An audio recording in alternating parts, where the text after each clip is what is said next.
Hello friends, welcome to SMB Hunar. SMB હુનરમાં આજે આપણે રોસ્ટેડ આલમંડની ચોકલેટ બનાવતા જોશું. એના માટે આપણે આલમંડને બદામને ઓલરેડી રોસ્ટ કરેલી છે. ફરેરો રોસ્ટરમાં આપણે જેવી રીતે હેઝલનટને રોસ્ટ કીધા એવી રીતે સેમ આપણે બદામને બી રોસ્ટ કરશું. ઓકે, અને આ ડાર્ક ચોકલેટ અને મિલ્ક ચોકલેટને સાથે મેલ્ટ કરેલી છે. ઓકે, ફર્સ્ટ થિંગ આપણે શું કરશું, આપણા મોલ્ડમાં થોડી ચોકલેટ ભરશું, જસ્ટ થોડી.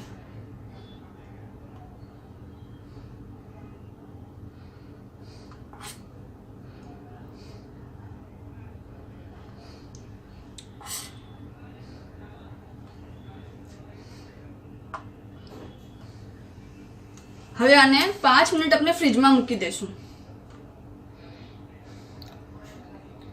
અને પછી એમાં બદામ નાખશું. આપણે ચોકલેટ ભરી છે બસ ખાલી બેસમાં, અને પછી આપણે થોડી ટેપ કરી દઈશું તાકી બરાબર સ્પ્રેડ થઈ જાય. ઓકે, અને હવે આપણે આને 5 મિનિટ્સ માટે ફ્રીજમાં મૂકી દઈશું, ફ્રીઝરમાં. જો આ આપણે નિકાળી લીધી છે 5 મિનિટ્સમાં. ઓકે, હવે આપણે આમાં આલમંડ્સ મૂકશું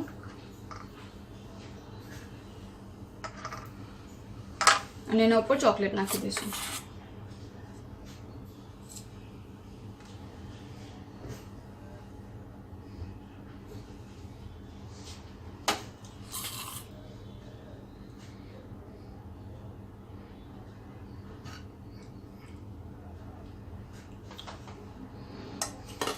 ફરીથી આપણે ટેપ કરશું.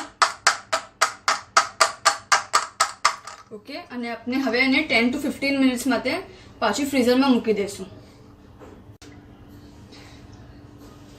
આપણી ચોકલેટ રેડી છે. ઓકે, જો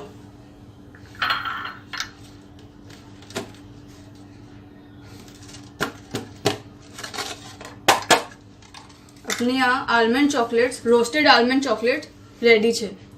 શુક્રન.